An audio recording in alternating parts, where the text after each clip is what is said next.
Estamos iniciando a parte 5, que versa sobre entrega contínua. Nós vamos falar sobre os tópicos de integração contínua, testes automatizados, containers, gerência de configuração e processo de liberação de software. Essa parte, na verdade, é a última etapa do processo de desenvolvimento de software, né? Que é a etapa onde, depois de concluído uma primeira release do meu software, eu tenho uma série de ações para manter o software em funcionamento, fazer as atualizações, lançar novas releases, gerenciar o processo de implantação do meu sistema e, em muitos casos, é um processo que, na verdade, né, fica continuamente sendo executado enquanto aquele sistema estiver ativo, né? Bem, a gente vai falar, então, na entrega contínua, né? O termo entrega contínua, né, vem do inglês, né, continuous delivery, né, que é a prática onde as equipes de software produzem um entregável, né, uma release do meu sistema, em ciclos mais ou menos curtos, né, garantindo que o software pode ser lançado a qualquer momento. Em geral, né, a fase de entrega contínua tem a fase, né, do desenvolvimento, do build, onde todas as alterações vão ser consolidadas, a fase de teste, onde eu vou testar se aquela minha versão está sem erros, está funcionando como deve funcionar, a fase do deploy, que seria a implantação ou né, a transferência dessa versão para o ambiente de execução, e o release, que é o lançamento, né, oficial dessa nova atualização disponibilizada para os usuários finais.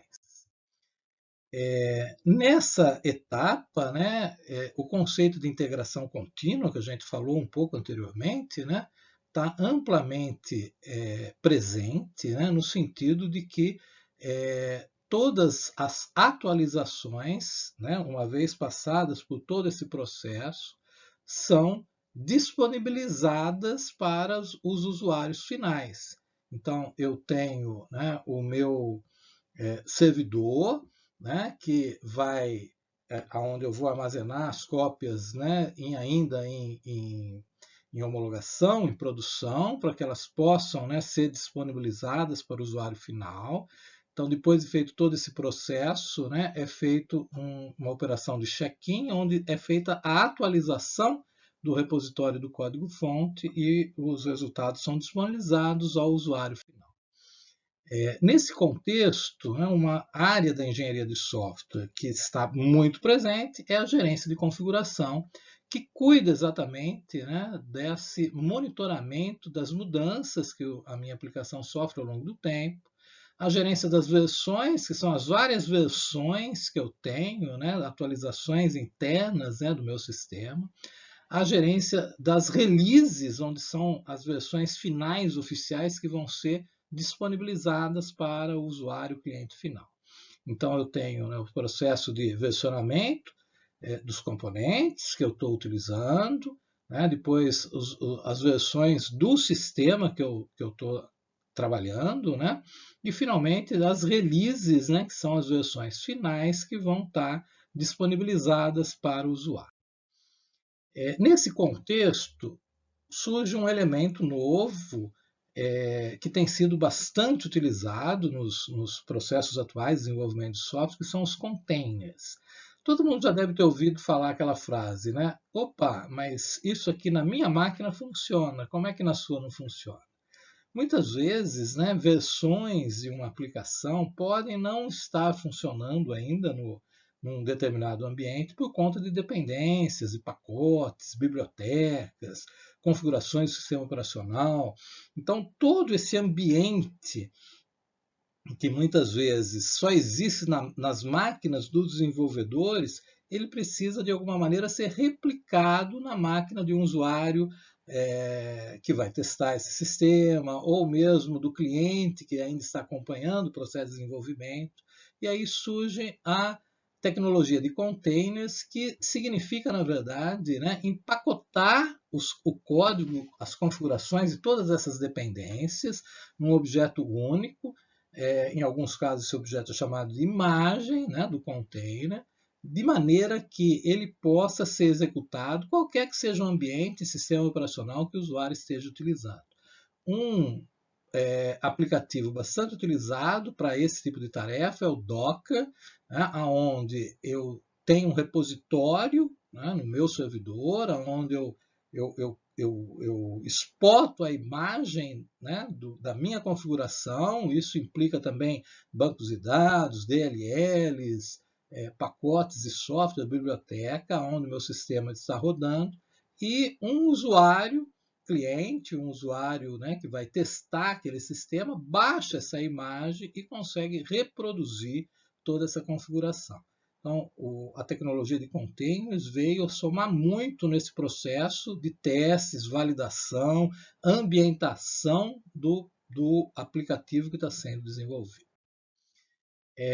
Vamos falar um pouco da terminologia utilizada na parte de gerência de configuração de software, que é muito utilizada no meio, né? Eu tenho um item de configuração, então a gente vai definir um item de configuração, qualquer coisa associada ao projeto, né? Seja dados de teste, documento, e que tenha que ser colocado sob o controle de configuração. Então, itens de configuração têm um nome único, né, e se referem a algum elemento do meu sistema que está sendo desenvolvido. O controle de configuração se refere ao processo de garantia que as versões dos sistemas, os componentes, né, estão sendo gerenciadas, as mudanças estão sendo gerenciadas, né, e todas as versões e modificações dos componentes são identificadas, documentadas e armazenadas durante todo o ciclo de vida do sistema. Então, é todo um sistema de controle desse versionamento, uma vez que ao longo do desenvolvimento dos sistemas, várias versões e várias releases vão sendo produzidas ao longo do tempo. A versão, então, é uma instância de um item de configuração, né? A versão tem um identificador único também, normalmente é composto pelo item de configuração mais um número de versão, e indica a versão de uma rotina, a versão de um componente, a versão de uma biblioteca, né? E assim por diante. Ao longo do processo de desenvolvimento, né, é comum se ter várias versões por conta de atualizações, por conta de correções, por conta de melhorias feitas ao sistema.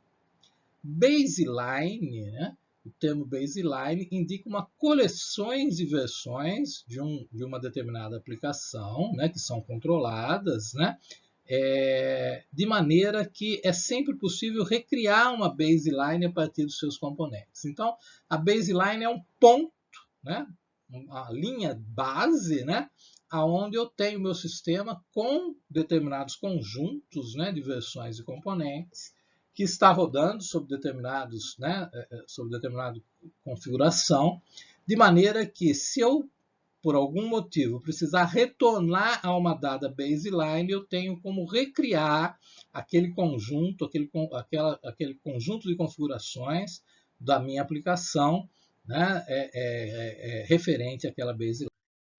Codeline seria um conjunto de versões de um componente e outros itens dos quais esse componente depende. Então, um dado componente ele vai ter uma codeline associada, né, exatamente, que faz essa ligação dele com os demais componentes. Mainline se trata de uma sequência de baselines, então a mainline eu tenho várias baselines, aonde em cada baseline eu tenho uma dada versão do meu sistema. Finalmente, release é uma versão final liberada para o usuário.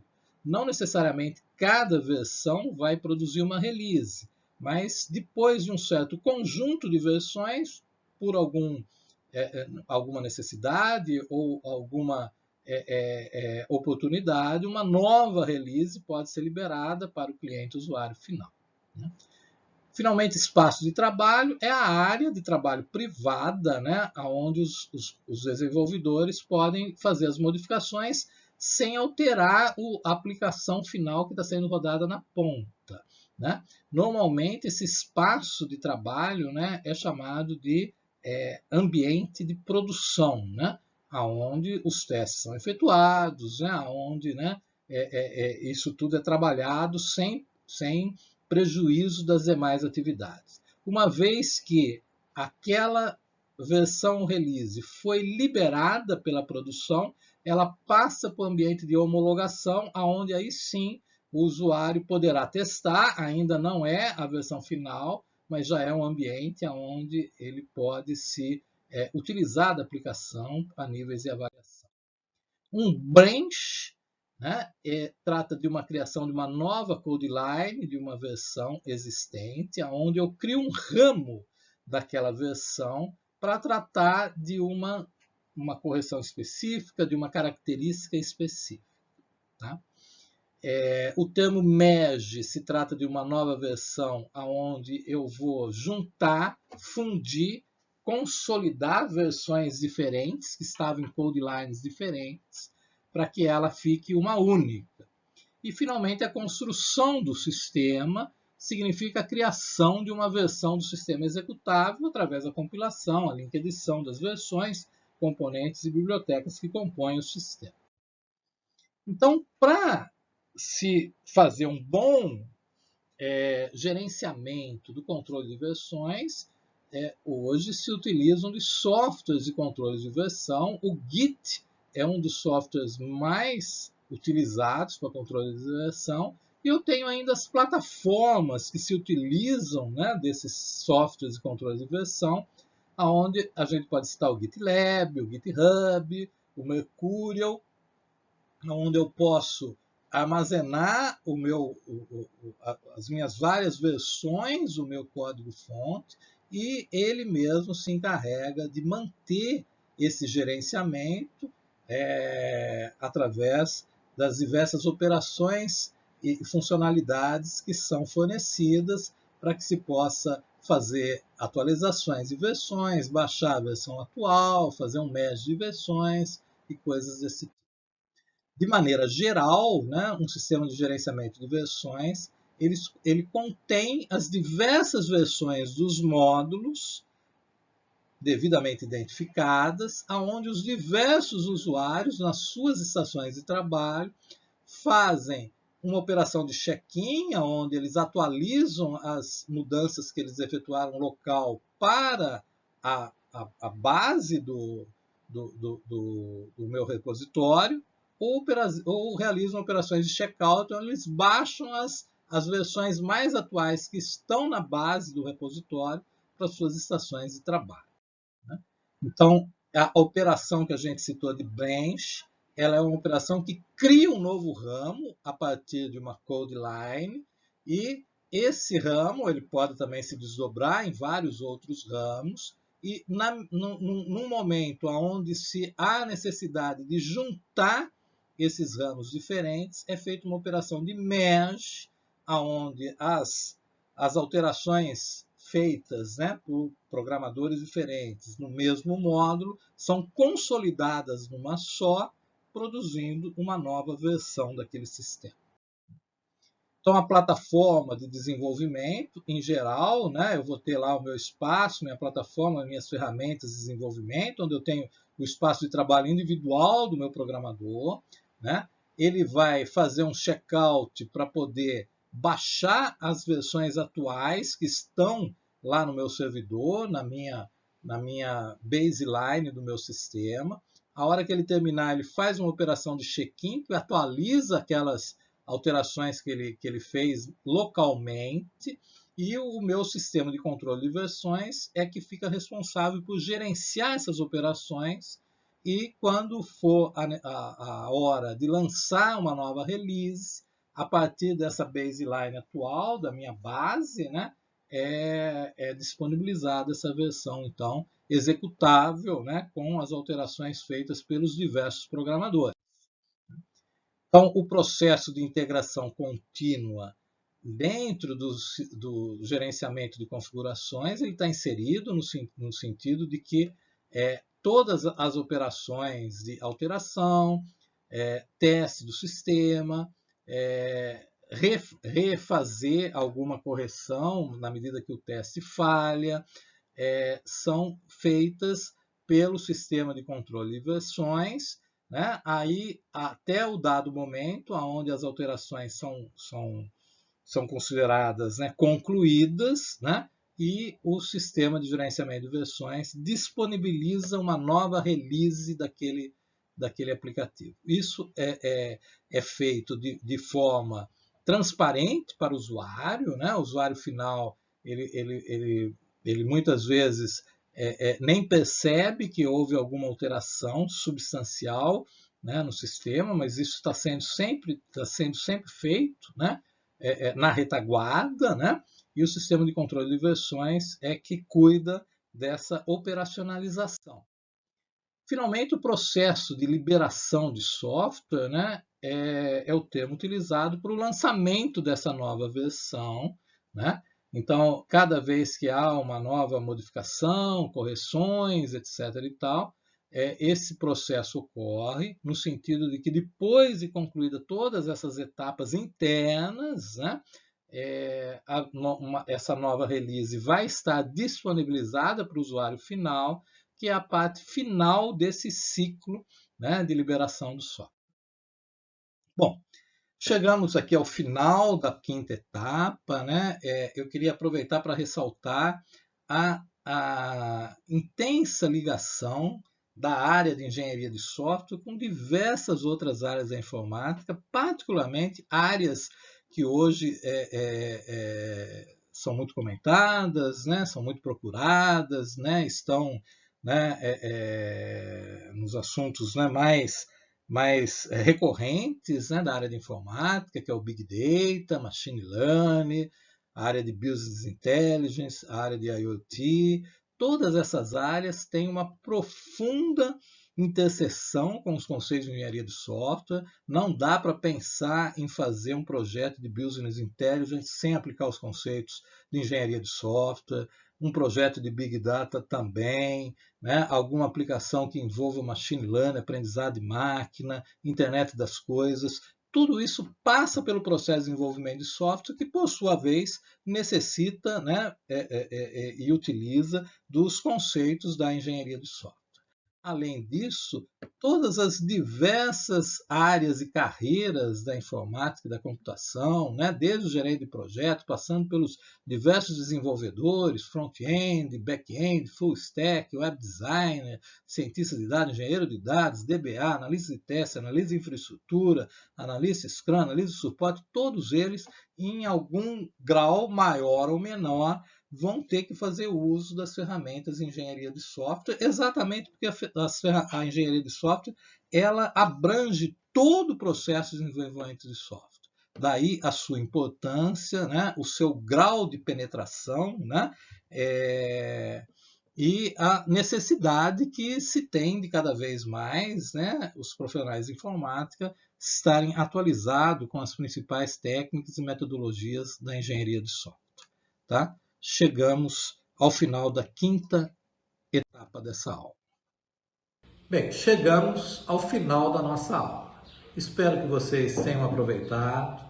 Foram muitos conhecimentos em pouco período de tempo, mas o objetivo principal é ressaltar a importância da engenharia de software no contexto do desenvolvimento de software e apresentar uma visão geral panorâmica sobre as principais etapas e atividades envolvidas no processo de engenharia de software. Espero que todos tenham assimilado, aproveitado, gostado e nos vemos numa outra oportunidade. Muito obrigado.